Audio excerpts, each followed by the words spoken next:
Welcome back, and thanks again for your feedback from last week's podcast. Again, it was quite encouraging, so thanks for that. I'll keep this going for the time being. So last week we talked about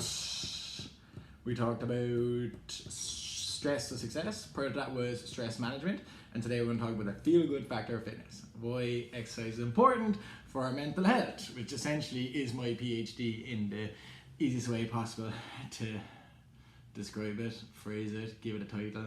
That's what it is. That's all it is.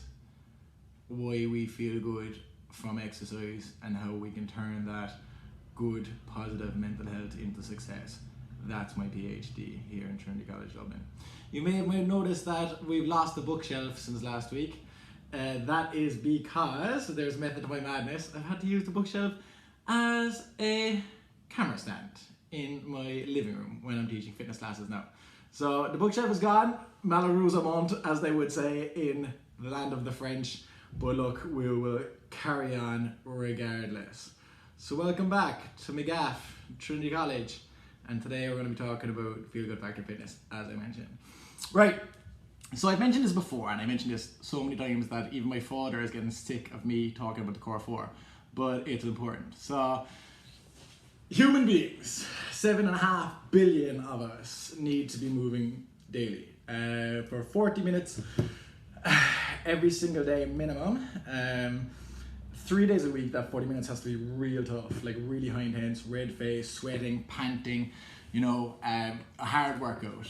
And then the other 3 days, other 4 days, you need to be moving for an hour. Just get moving. Regardless of what it is, just go for a walk, go for a cycle, go for a swim. Just get off the couch, right? So an analogy I like to use is that if you had a pet, like if you had a puppy, or even if I had a houseplant right here, right? I know what to do to look after the puppy or the houseplant. I would. And out of, a sense of responsibility, I would look after my houseplant or I would look after my puppy. And we're not looking after ourselves. Like, if we were the pet, I've often been called a little pet. If we were a pet, our owners would look after us, and we're not looking after ourselves. Get moving, get drinking water, eat the right stuff, and sleep. It's not rocket science, and it's very, very doable, and it's all within your control if you really want to, right? But the exercise is really important, so that's just the first part of why exercise is important for mental health. It's important for all aspects of health. It's one of the 4 most important things that you can do for your health, right? So get moving. As well as that, guys, endorphins. So again, if you'd been to any of my talks before, you'd heard me talk about endorphins and feeling good chemicals, right? So we got endorphins, we've got dopamine, we've got serotonin, and we've got oxytocin, right? So the dopamine we get from, anything that gives us an immediate high, right? So exercising really high, we've come out of it feeling amazing for the short term. Serotonin we get from like longer term achievements, right? So like if you're exercising hard and you're training for a marathon, you get a marathon, like that sense of achievement, that develops serotonin. It's kind of long term happiness. That's the one you should be aiming for. Oxytocin we get it from like developing relationships and building relationships and having real important people in our lives. That can also be influenced by physical activity, working out, like get a good gym buddy, your sports team members, people that you go walking with regularly. They will build relationships, and that develops oxytocin, which is crucial. It's the thing about like no man is an island. We're all connected. We need to stay connected. So a good way to do it, and a healthy way to do that, is through exercise. Build those relationships through a healthy means, as opposed to going to the pub and getting drunk, which, as we discussed last week, isn't that constructive. So endorphins, you get them through eating chocolate, you get them from being in love, you get it from hugging people you really care about, you get it from exercise. And you also, again, get dopamine, oxytocin, and serotonin, depending how you're training. But, why wouldn't you? They're free from exercise, and they just make you feel good. They're chemicals. It's a chemical reaction to a physical movement, and you can't stop it even if you wanted that. Nobody's ever felt worse after a workout, and we get it for free. And people complain that they're not happy and they're not moving. So get moving, give yourself a chance, right? Give yourself a chance, and just find something that you find enjoyable. People are against the idea of exercise because they equate it or they relate it to a gym or sports, team sports especially. And that's a flaw of our education system, because that's what we're thought of when we think of PE. When we think of PE, we think of sports, and maybe we think of the gym. Got to get moving, lads. Just get moving. Find something that you find enjoyable. It doesn't have to be a team sport. It doesn't have to be in the gym. Just find something that gets your heart rate up and you get moving, but something that you enjoy. You know, it shouldn't be more of a chore than it has to be. Just find something that you like, that you find enjoyable, interesting.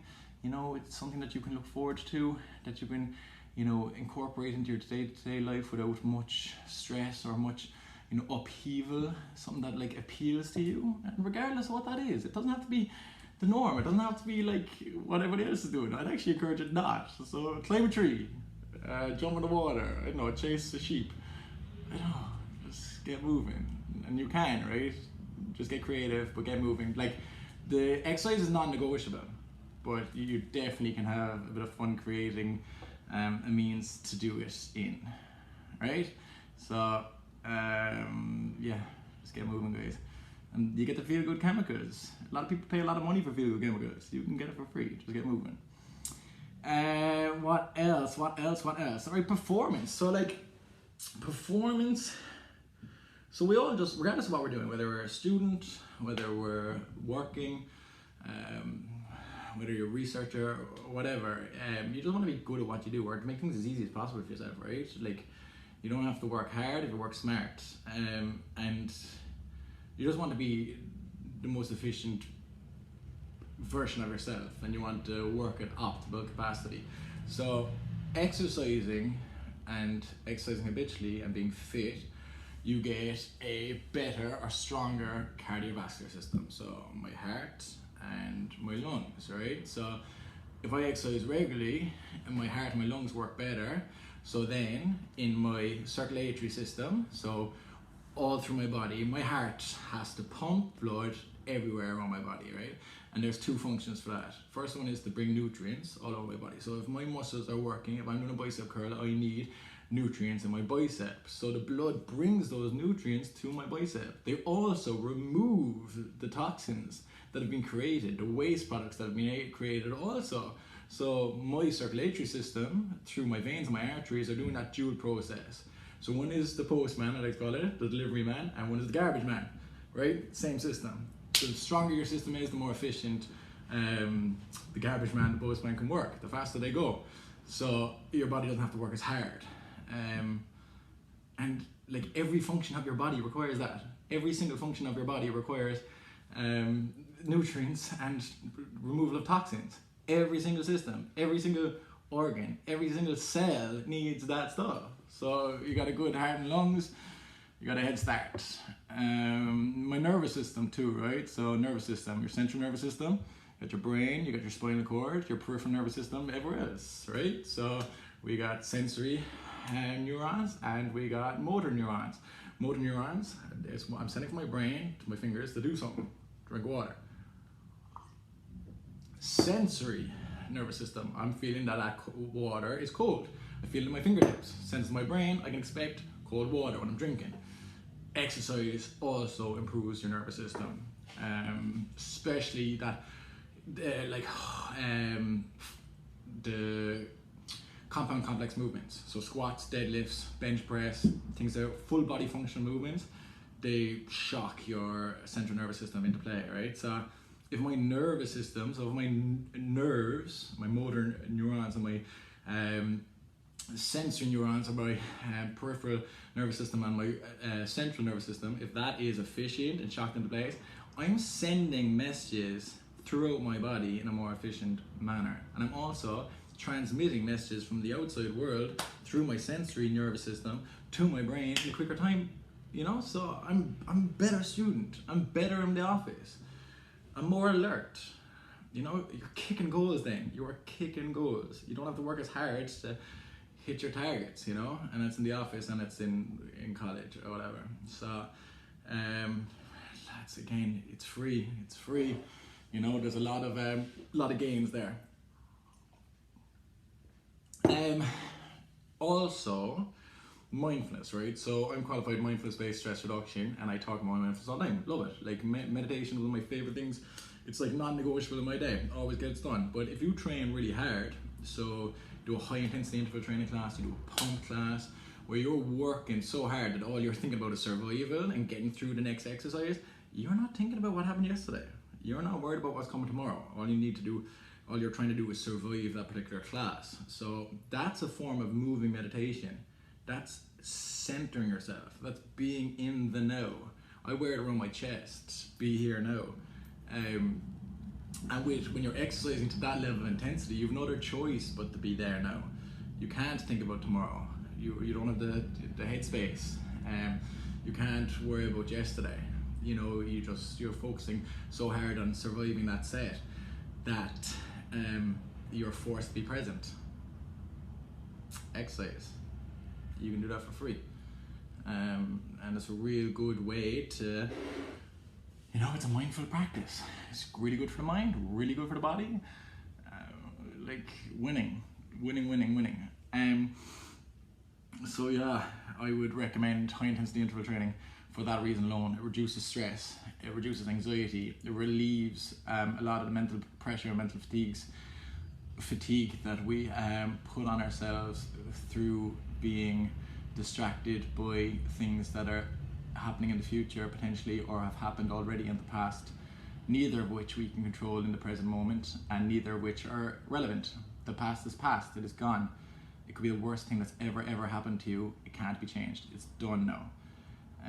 Regret is a wasted emotion. It provides no beneficial service.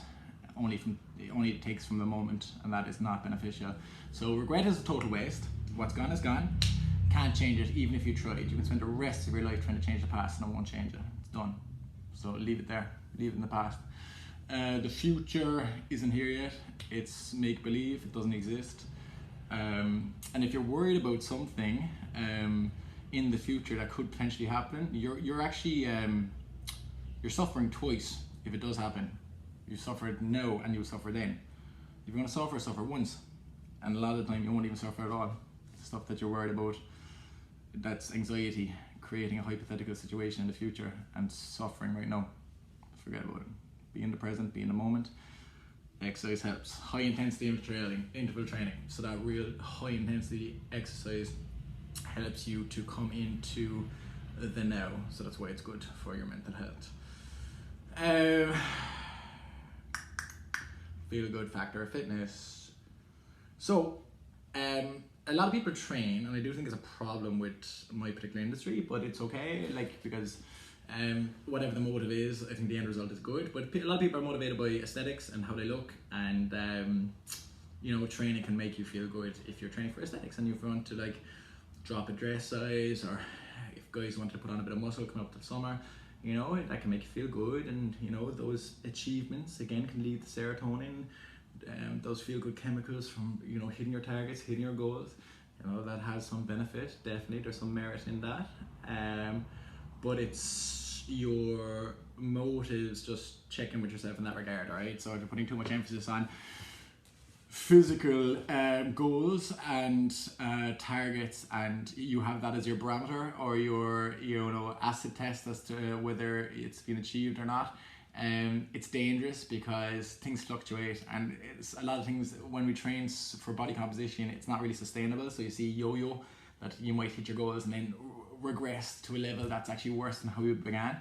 So just be careful there. Now physical, I'm not naive enough to say that, or I wouldn't be a hypocrite and say that I don't like the benefits of body compositional change from exercise. Of course I do, but for me it's a really nice byproduct, and it's an additional bonus.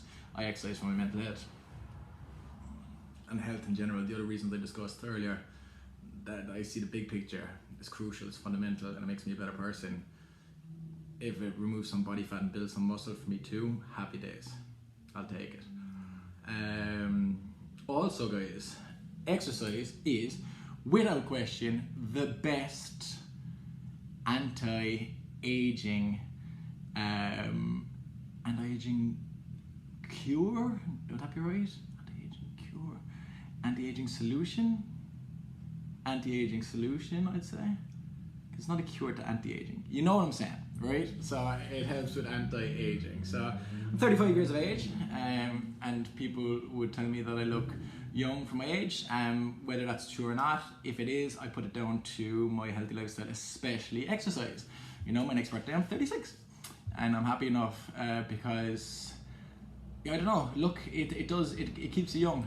It definitely keeps you young. My parents are the same, and they look young for their age, and I put that down to their healthy lifestyle too. You know, they exercise quite a lot.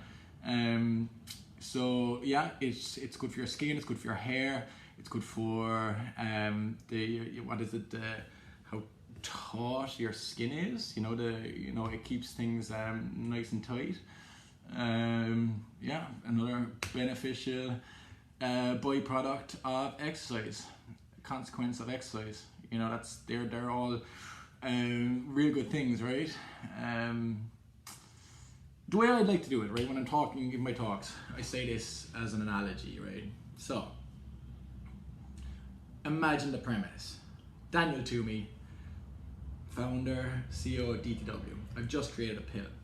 Now this pill, if you take it daily, it will increase the length of your life, improve the quality of your life, make you look younger. It will make you less inclined to get ill. It will help you recover faster if you do become ill. It reduces anxiety. It reduces stress. It makes you less likely to develop depression. And if you were to have mild to moderate depression, it actually helps as a cure.